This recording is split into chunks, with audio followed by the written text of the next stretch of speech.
अष्टम श्रेणीर मोर प्रिय छात्र छात्री मानक मोर YouTube channel Odisha high school classes तरफ समस्त को स्वागत शुभेच्छा शुभ सकाळ पिले माने आमर सद्य प्रकाशित इंग्राजी पुस्तक जार नाम हूँ जस्मिन यार पंचम अध्याय रे गोटे टॉपिक रही जार ना हूँ समबडीज मदर। आज ए वीडियो रे आमे ये जो पोएम टी रही समबडीज मदर से संपर्क में डिस्कसन करवा। तेज भिडटी स्टार्ट करने पूर्व समस्त पिला अनुरोध रखी जो मैंने मो चैनल नुआ मात्र एपर्यंत मो चैनल को सब्सक्राइब करना हो चैनल को सब्सक्राइब कर दियो, वीडियो को लाइक कर दियो, वीडियो को बहु मात्रा रे तुम सांग मान सहित शेयर कर दियो। तेज डेरी करबानी आस आज भिडटी आरंभ करवा समबडीज मदर। तेबे टाइटल को टिके बुझिया पिले समबडीज माने कौन पिले ना कहार बुझेला। समबडीज मदर माने कहार माँ बुझेला पिले। समबडीज मदर माने कहार माँ। तेबे आमे विषय वस्तु को जीवा देखिया विषय वस्तु रे कौन अच्छी कहार माँ। आस विषय वस्तु को जीवा। The woman was old and ragged and grey and bent with the chill of the winters day. तेबे बुझिया पिले द वोमैन अर्थात महिला जनक किपरि थिले ना ओल्ड माने वयस्का बुझेला एवं रैग्ड पिले रैग्ड माने कौन ना क्लांत श्रांत शरीर बुझेला एवं ग्रे माने धबल बुझेला अर्थात एठारे धबल केश। तेबे एठी लक्ष्य कर पिले तम चित्र रे जने महिला चित्र देखुच से महिला रूप सेठारे वर्णना करा जायछि। से जने वयस्का महिला एवं क्लांत श्रांत शरीर धरी एवं तांकर केश पिले धबल वर्ण बुझेला। आउ कौन वर्णना करिसंती पोएट ना एंड बेंट माने नई जीवार कारण कौन ना विंटर्स डे माने शीत दिन सकाळ थिला तेणु शीत दिन चिल माने प्रबल शीत बुझेला प्रबल ठंडा जोगु तांको शरीर मध्य नई जाइछि। जणे क्लांत श्रांत वृद्धा एवं धबल केशी वयस्का बुझेला नई जाइथिबा शरीर नहीं गोटे शीत दिन जाउछंती बुझेला। The street was wet with a recent snow and the woman's feet were aged and slow. The street माने थी रास्ता was wet माने पिले ओदालिया रास्ता पिले ओदा हो जाइछि। काहींकि ओदा हो जाइछि ना रिसेंट स्नो पिले स्नो माने तुषार रिसेंट माने सद्य बा सांगे सांगे पड़िथिबा तुषार जोगु रास्ताटा ओदा हो जाइछि। and the woman's feet से महिला जनकर पाद कौन होउची ना वेयर एज्ड एंड स्लो बुझेला। एज्ड एंड स्लो माने मंथर गति बुझेला जेहेतु रास्ता ओदा हो जाइछि एवं वयस्का तेणु एवं दुर्बल शरीर फल रे तांको पाद एज्ड एंड स्लो माने मंथर हो जाइछि धीरे धीरे जाउछंती। She stood at the crossing and waited long से ठिया हेले आसी कोठी ना छक जगार क्रॉसिंग माने छक जगार रास्ता पार होबे तेणु से छक जगार ठिया हेले एंड वेटेड लॉन्ग माने दीर्घ समय पर्यंत वेट माने अपेक्षा करिबा तेणु से रास्ता क्रॉस करिबा पाई से छक जगार दीर्घ समय धरी अपेक्षा कले। Alone uncared for amid the throng पिले थ्रोंग माने जनगहली आमिड माने मध्यरे से जनगहली मध्यरे से एलोन थिले एकाकी थिले अर्थात जनगहली थिला किंतु से एकाकी थिले तांको सहित केही नथिले। अनकेयर्ड माने उपेक्षित करिबा बा अजत्न एठारे उपेक्षित करिबा बा तांको केही नोटिस न करिबा तांको प्रति केही नजर न करिबा बुझेला। से रास्ता क्रॉस करने को चाहूँगी जनगहली रही किंतु तांकु केही देखु नाहंती एलोन एकाकी अछंती से कौन ना उपेक्षित होउछंती एते गहली मध्यरे ताकु केही सहाय्य करूनांती। Of human beings who passed her by जो लोक माने वृद्धांक पाख देई जाउछंती तांकु केही लक्ष्य करूनाहंती बुझेला। तो ह्यूमन माने मनीष बा लोक माने जो माने तांको ପାଖ ଦେଇକି ଗତି କରୁଛନ୍ତି, କେହି ଲକ୍ଷ୍ୟ କରୁନାହାନ୍ତି। Nor heeded the glance of her anxious eyes. ବୋଲେ ଆଂସିୟସ୍ ଆଇଜ୍ ମାନେ ଆତୁର ଆଖି, ବୁଝିଲା, ତାଙ୍କ ଆତୁର ଆଖକୁ କେହି ଚାହୁଁନାହାନ୍ତି। ବହୁତ ଲୋକ ତାଙ୍କ ପାଖ ଦେଇକି ଯାଉଛନ୍ତି କିନ୍ତୁ ତାଙ୍କ ଆତୁର ଆଖିକୁ କେହି ଚାହୁଁନାହାନ୍ତି, ବା ସେ ରାସ୍ତା କ୍ରସ୍ କରିବେ ପାଇଁ ଯେଉଁ ଠିଆ ହେଇଛନ୍ତି, ୱେଟ୍ କରିଛନ୍ତି ବହୁ ସମୟ ଧରି, ତାଙ୍କୁ କେହି ସାହାଯ୍ୟ କରୁନାହାନ୍ତି। ବୁଝିହେଲା ପିଲେ? ଆଉ ଥରେ କହିଦେଉଛି, the woman was old and ragged and grey, ଅର୍ଥାତ୍ ବୟସ୍କା ଜଣକ କ୍ଳାନ୍ତ ଶ୍ରାନ୍ତ ଥିଲେ ଏବଂ ଧବଳ ବର୍ଣ୍ଣ କେଶ, and bent with the chill of the winter's day, ପ୍ରବଳ ଶୀତ ଯୋଗୁଁ ସେ ମଧ୍ୟ ନଇଁ ଯାଇଛନ୍ତି। The street was wet with recent snow, ସଦ୍ୟ ସ୍ନୋ ଅର୍ଥାତ୍ ତୁଷାରପାତ ଯୋଗୁଁ ରାସ୍ତାଟା ଓଦା ହୋଇଯାଇଛି। And the woman's feet were aged and slow, ତେଣୁ ସେଇ ବୃଦ୍ଧା ଜଣଙ୍କର ପାଦ ମନ୍ଥର ହୋଇଯାଇଛି। She stood at the crossing, ସେଇ ଛକ ଜାଗାରେ ଠିଆ ହେଲେ। ଆଣ୍ଡ ୱେଟେଡ୍ ଲଙ୍ଗ, ବହୁ ସମୟ ଧରି ଅପେକ୍ଷା କଲେ, ସେ ଏକାକୀ ଥିଲେ। ଅନ୍ କେୟାର୍ଡ ଫର୍ ଏମିଡ୍ ଦ ଥ୍ରୋଙ୍ଗ, ଜନଗହଳି ମଧ୍ୟରେ ତାଙ୍କୁ କେହି ନୋଟିସ୍ କରୁନଥିଲେ। Of human beings who passed her by, ଯେଉଁ ଲୋକମାନେ ତାଙ୍କ କଡ଼ ଦେଇ ବା ତାଙ୍କ ପାଖ ଦେଇ ଗତି କରୁଥିଲେ, ପାସ୍ କରୁଥିଲେ। Nor heeded the glance of anxious eyes, ଅର୍ଥାତ୍ ତାଙ୍କ ଆତୁର ଆଖିକୁ କେହି ନୋଟିସ୍ କରୁନଥିଲେ, କେହି ଦେଖୁନଥିଲେ। ବୁଝିହେଲା ପିଲେ? ନେକ୍ସଟ ଯିବା, down the street with laughter and shout. ବୁଝିହେଲା?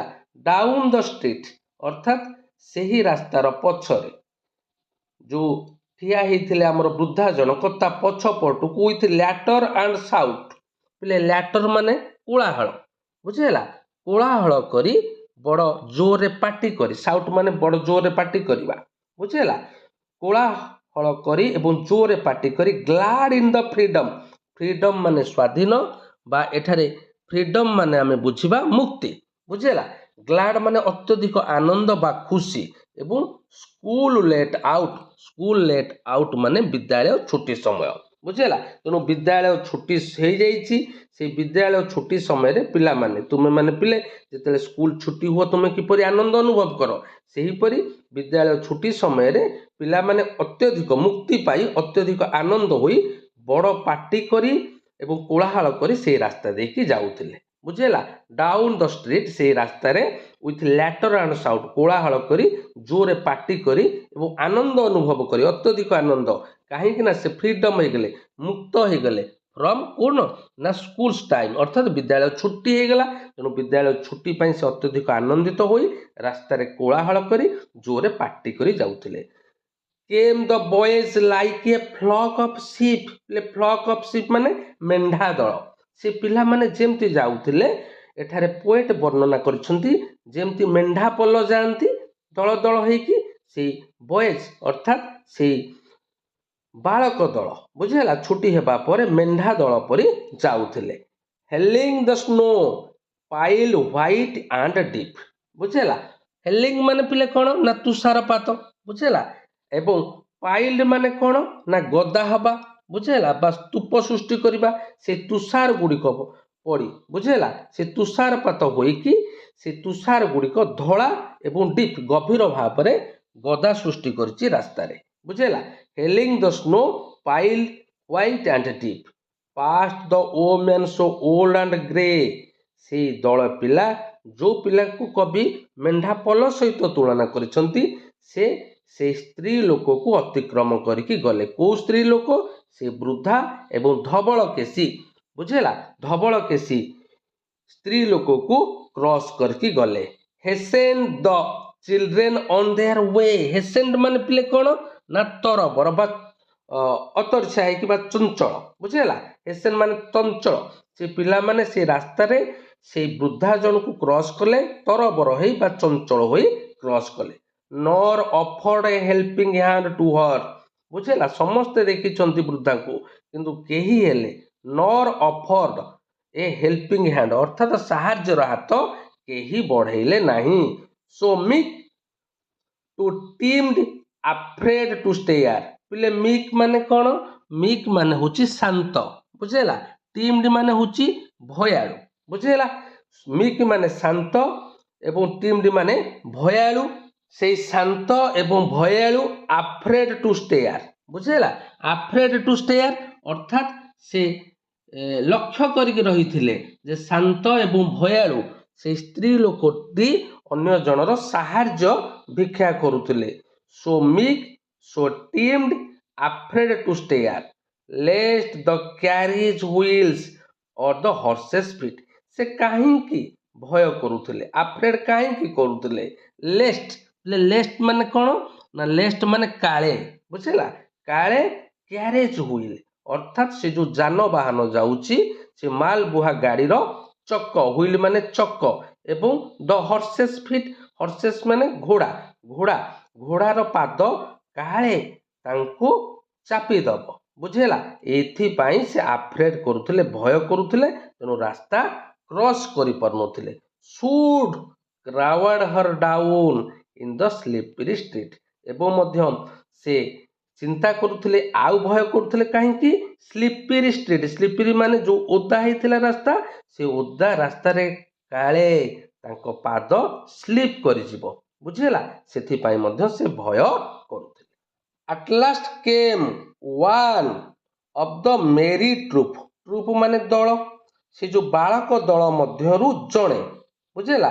ସେଇ ମେରି ମାନେ ପିଲେ କ'ଣ ନା ପ୍ରଫୁଲ୍ଲ, ସେଇ ପ୍ରଫୁଲ୍ଲ ବା ଆନନ୍ଦରେ ଫେରୁଥିବା ସେ ବାଳକ ଦଳ ମଧ୍ୟରୁ ଶେଷରେ ଜଣେ lady of all the group, ସେଇ ଗ୍ରୁପ ମଧ୍ୟରୁ ଜଣେ ବାଳକ, ଏଠି ଲେଡି ମାନେ ବାଳକ, ବୁଝିଲା, ଜଣେ ବାଳକ ଆସିଲେ। ହି ପଜ୍ଡ ମାନେ ଅଟକି ଯିବା, ବିସାଇଡ୍ ହର୍ ଅର୍ଥାତ୍ ବିସାଇଡ୍ ମାନେ ପାଖରେ, କାହା ପାଖରେ ଅଟକି ଗଲେ? ସେ ବୃଦ୍ଧା ଜଣକ ପାଖରେ ଅଟକି ଗଲେ। ଆଣ୍ଡ ହୁଇସ୍ପର୍ଡ ଲୋ ମାନେ ଧୀର ସ୍ୱରରେ କହିଲେ, ଧୀର ସ୍ୱରରେ କ'ଣ କହିଲେ? I shall help you cross if you wish to go. କ'ଣ ଧୀର ସ୍ୱରରେ କହିଲେ?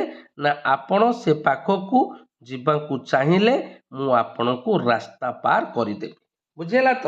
ତେଣୁ ହୁଇସ୍ପର୍ଡ ମାନେ ଧୀର ସ୍ୱରରେ କହିଲେ ଆଇ ସାଲ୍ ହେଲ୍ପ ୟୁ, ମୁଁ ତୁମକୁ ସାହାଯ୍ୟ କରିବି। କୋଉଥିପାଇଁ ନା କ୍ରସ୍ ଦି ରୋଡ୍, ରାସ୍ତା କ୍ରସ୍ କରିବାରେ, ପାର କରିବାରେ ସାହାଯ୍ୟ କରିବି। If you wish to go, ତୁମେ ଯଦି ଆରପଟକୁ ଯିବାକୁ ଚାହଁ ତେବେ ମୁଁ ତୁମକୁ ରାସ୍ତା ପାର କରିବାରେ ସାହାଯ୍ୟ କରିବି। Her aged hand on his strong young arm she placed and so without hurt or harm. Her aged hand ଅର୍ଥାତ୍ ବୃଦ୍ଧାଙ୍କ ବାର୍ଦ୍ଧକ୍ୟ ଜନିତ ହାତ, ବୁଝିଲା। ବୃଦ୍ଧାଙ୍କ ବାର୍ଦ୍ଧକ୍ୟ ଜନିତ ହାତ କାହା ଉପରେ ରହିଲା? ହିଜ୍ ଷ୍ଟ୍ରଙ୍ଗ ୟଙ୍ଗ ଆର୍ମ, କାହା ଉପରେ ରହିଲା? ଷ୍ଟ୍ରଙ୍ଗ ମାନେ ସବଳ, ବାହୁ ଉପରେ, ସେ ବାଳକଟିର ବାହୁ ଉପରେ, ବୁଝିଲା, ସବଳ ବାହୁ ଉପରେ ସେ ବାର୍ଦ୍ଧକ୍ୟ ଜନିତ ଦୁର୍ବଳ ହାତ ରହିଲା। ସି ପ୍ଲେସ୍ ଅର୍ଥାତ୍ ବୃଦ୍ଧା ଜଣକ ସେଇ ପିଲାର ବାହୁ ଉପରେ, ଆର୍ମ ଉପରେ ତାଙ୍କ ହାତ ରଖିଲେ, ଦୁର୍ବଳ ହାତ ରଖିଲେ। She placed and so without hurt or harm, ବୁଝିଲା। ହର୍ଟ ଆଣ୍ଡ ହାର୍ମ ମାନେ ପିଲେ ନିର୍ବିଘ୍ନ ଚିତ୍ତରେ, ବୁଝିଲା। ବାଳକଟି ନିର୍ବିଘ୍ନ ଚିତ୍ତରେ ସେ ବୃଦ୍ଧା ଜଣକ ହାତ ଧରି ରାସ୍ତା କ୍ରସ୍ କରିଦେଲା। ହି ଗାଇଡେଡ୍ ଦ ଟ୍ରେମ୍ବଲିଂ ଫିଟ୍ ଆଲଙ୍ଗ, ଏବଂ ରାସ୍ତା କ୍ରସ୍ କଲା ବେଳେ ମଧ୍ୟ ସେ ଗାଇଡ୍ କରୁଥିଲା ତାଙ୍କର ଯେଉଁ ଟ୍ରେମ୍ବଲିଂ ମାନେ ଥରିବା ପାଦ, ବୁଝିଲା, ଥରିବା ପାଦକୁ ମଧ୍ୟ ଗାଇଡ୍ କରୁଥିଲା। Proud that his own were firm and strong, ବୁଝିଲା। ପିଲେ ଏଠି ଫିମ୍ ମାନେ କ'ଣ ନା ଫିମ୍ ମାନେ ଶକ୍ତ, ପିଲେମାନେ ଫିମ୍ ଆଣ୍ଡ ଷ୍ଟ୍ରଙ୍ଗ ମାନେ ଶକ୍ତ ଏବଂ ମଜବୁତ, ବୁଝିଲା।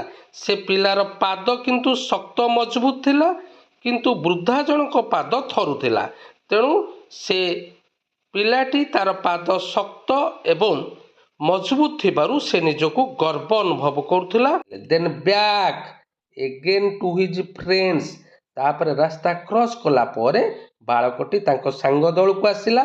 ହି went his young heart happy and well content, ତାର ହୃଦୟ ଆନନ୍ଦରେ, ବୁଝିଲା, ସନ୍ତୋଷ ଏବଂ ଆନନ୍ଦ ଭରା ହୃଦୟରେ ସେ ପୁଣି ତାର ବନ୍ଧୁମାନଙ୍କ ଦଳକୁ ଫେରିଲା, ବୁଝିଲା। କେମିତି ଫେରିଲା? ନା ହାର୍ଟ ହାପି, ତା ହୃଦୟ ହାପି ଥିଲା ଏବଂ ୱେଲ୍ କଣ୍ଟେଣ୍ଟ, ବୁଝିଲା। ହାପି ଥିଲା ଅର୍ଥାତ୍ ଆନନ୍ଦ ଥିଲା ଏବଂ ୱେଲ୍ କଣ୍ଟେଣ୍ଟ ମାନେ ସନ୍ତୋଷ ଥିଲା। ସେ ସନ୍ତୋଷ ବ୍ୟକ୍ତ କରୁଥିଲା ଯାହା ହଉ ଜଣେ ବୃଦ୍ଧାଙ୍କୁ ରାସ୍ତା କ୍ରସ୍ କରିବାରେ ସାହାଯ୍ୟ କଲା। She is somebody's mother boys you know, ସେ ତା ସାଙ୍ଗମାନଙ୍କୁ କହିଲା, ଅନ୍ୟ ବାଳକମାନଙ୍କୁ ଜଣାଇଲା ଯେ ବୃଦ୍ଧା ଜଣକ ନିଶ୍ଚିତ ଭାବରେ ସମବଡିଜ୍ ମଦର, କାହାର ମା। For all she has aged and poor and slow, ବୁଝିଲା। ବାର୍ଦ୍ଧକ୍ୟ ହେତୁ ସେ ଦୁର୍ବଳ ହୋଇପଡ଼ିଛନ୍ତି ଏବଂ ତାଙ୍କ ଗତି ସ୍ଲୋ ହୋଇଯାଇଛି ଅର୍ଥାତ୍ ମନ୍ଥର ହୋଇଯାଇଛି, ବୁଝିଲା। ବାର୍ଦ୍ଧକ୍ୟ ଯୋଗୁଁ ଏଠାରେ ପୁଅର ମାନେ ପିଲେ କ'ଣ ନା ଦୁର୍ବଳ, ସେ ଦୁର୍ବଳ ହୋଇଯାଇଛନ୍ତି ଏବଂ ତାଙ୍କ ଗତି ମନ୍ଥର ହୋଇଯାଇଛି। And I Hope SUM fellow will land A hand, ଏବଂ ମୁଁ ଆଶା କରୁଛି, ବୁଝିଲା, ମୁଁ ଆଶା କରୁଛି ସମ୍ ଫେଲୋ, ଫେଲୋ ମାନେ ପିଲେ କ'ଣ ନା ସମକକ୍ଷ ବ୍ୟକ୍ତି ବା ସହଯୋଗୀ, କୌଣସି ସହଯୋଗୀ ବ୍ୟକ୍ତି ବା ସମକକ୍ଷ ବ୍ୟକ୍ତି ନିଶ୍ଚିନ୍ତ ଲେଣ୍ଡ ଏ ହ୍ୟାଣ୍ଡ ହାତ ବଢ଼େଇବେ, ଟୁ ହେଲ୍ପ ମାଇ ମଦର, ମୋ ମାଆକୁ ଜଣେ ନିଶ୍ଚିନ୍ତ ସାହାଯ୍ୟ କରିବେ, ହାତ ବଢ଼େଇବେ। You understand, if ever she poor and old and grey, ଯେତେବେଳେ ମୋ ମା ଦୁର୍ବଳ ହେଇଯିବେ ଏବଂ ଏମିତି ଧବଳ କେଶ ହେଇଯିବେ ସେତେବେଳେ ନିଶ୍ଚିନ୍ତ ଅନ୍ୟ ଜଣେ ମୋ ମାଆକୁ ସାହାଯ୍ୟ କରିବା ପାଇଁ କେହି ଜଣେ ଫେଲୋ ବା ସମକକ୍ଷ ବ୍ୟକ୍ତି ବା ସହଯୋଗୀ ବ୍ୟକ୍ତି ହାତ ବଢ଼େଇବେ। କେତେବେଳେ? When her own dear boy is far away, ଅର୍ଥାତ୍ ଯେତେବେଳେ ତାଙ୍କର ପ୍ରିୟ ବାଳକ ତାଙ୍କଠାରୁ ଦୂରରେ ଥିବ। ତେଣୁ ସେ ପିଲାଟି ତା ସାଙ୍ଗମାନଙ୍କୁ କହୁଛି ଯେତେବେଳେ ମୁଁ ମୋ ବୋଉଠାରୁ ଦୂରରେ ଥିବି ଏବଂ ମୋ ମା ପୁଅର ଅର୍ଥାତ୍ ଦୁର୍ବଳ ହେଇଯାଇଥିବ, ବୟସ୍କା ହେଇଯାଇଥିବ ଏବଂ ଧବଳ କେଶ ହେଇଯାଇଥିବ, ସେତେବେଳେ ମୁଁ ଯେମିତି ମହିଳା ଜଣଙ୍କୁ ସାହାଯ୍ୟ କଲି, କେହି ଜଣେ ତ ହେଲେ ମୋ ବୋଉକୁ ମଧ୍ୟ ସାହାଯ୍ୟ କରିବ, ବୁଝିଲା। And ସମବଡିଜ୍ mother ବୋଡେଡ୍ low Har head, ଏବଂ କାହାର ସେ ମା ଯାଇ, ବୁଝିଲା, ସେଇ କାହାର ସେ ମା ଅର୍ଥାତ୍ ସେଇ ବୃଦ୍ଧା ଜଣକ ଯାଇ ବୋଡେଡ୍ ଲୋ ହର ହେଡ୍, ବୋଡେଡ୍ ଲୋ ହର ହେଡ୍ ଅର୍ଥ ମୁଣ୍ଡକୁ ତଳକୁ ନୁଆଇଁ, ବୁଝିଲା, ମଥା ପାତି, ବୁଝିଲା, ମୁଣ୍ଡକୁ ତଳକୁ ନୁଆଇଁ ସନ୍ଧ୍ୟା ସମୟରେ ସେ ବୃଦ୍ଧା ଜଣକ କ'ଣ କଲେ? In her home that night, ସେଇ ରାତିରେ, ବୁଝିଲା, ଇନ୍ ହର ହୋମ୍ ତାଙ୍କ ଘରେ ସେଇ ରାତିରେ, and the prayer she said, ସେ ଭଗବାନଙ୍କୁ ପ୍ରାର୍ଥନା କଲେ। ମହିଳା ଜଣକ ସେଇ ରାତିରେ ଭଗବାନଙ୍କୁ ପ୍ରାର୍ଥନା କଲେ। କ'ଣ ପ୍ରାର୍ଥନା କଲେ? ଯେ God be kind to the noble boy who is somebody's son and pride and joy, ସେ ପ୍ରାର୍ଥନା କଲେ ହେ ଈଶ୍ୱର, ଗୌରବ ଓ ପ୍ରୀତି ଭରା ସେଇ ମହାନ ବାଳକ ପ୍ରତି ଦୟା କର, ବୁଝିଲା। କାଇଣ୍ଡ ମାନେ ଦୟା କରିବା, ତେଣୁ ନୋବେଲ ମାନେ ମହାନ, ସେଇ ମହାନ ବାଳକ ବା ଗୌରବ ବାଳକ, ପ୍ରୀତି ଭରା ବାଳକକୁ କ'ଣ କର ନା ଦୟା କର, ବୁଝିହେଲା ତ। ଏ ପୋଏମଟି ଲେଖିଛନ୍ତି ପିଲେ ମେରୀ ଡାଓ ବ୍ରାଉନ, ବୁଝିଲା, ମେରୀ ଡାଓ ବ୍ରାଉନ ଲେଖିଛନ୍ତି, ସୁନ୍ଦର କବିତାଟେ। ତେଣୁ ସେ ମହିଳା ଜଣକ ମଧ୍ୟ ରାତିରେ ଯାଇ ଭଗବାନଙ୍କୁ ପ୍ରାର୍ଥନା କରୁଛି ହେ ଈଶ୍ୱର, ଗୌରବ ଓ ପ୍ରୀତି ଭରା ସେ ମହାନ ବାଳକ ପ୍ରତି ଦୟା କର। ମୁଁ ଆଶା କରୁଛି ପିଲେ ବିଷୟଟି ଭଲରେ ବୁଝିଥିବ। ନେକ୍ସଟ କ୍ଲାସରେ ଏହାର କ୍ୱେଶ୍ଚିନ୍ ଆନ୍ସର ଡିସ୍କସନ୍ କରିବା। ସମସ୍ତଙ୍କୁ ଅନେକ ଅନେକ ଧନ୍ୟବାଦ।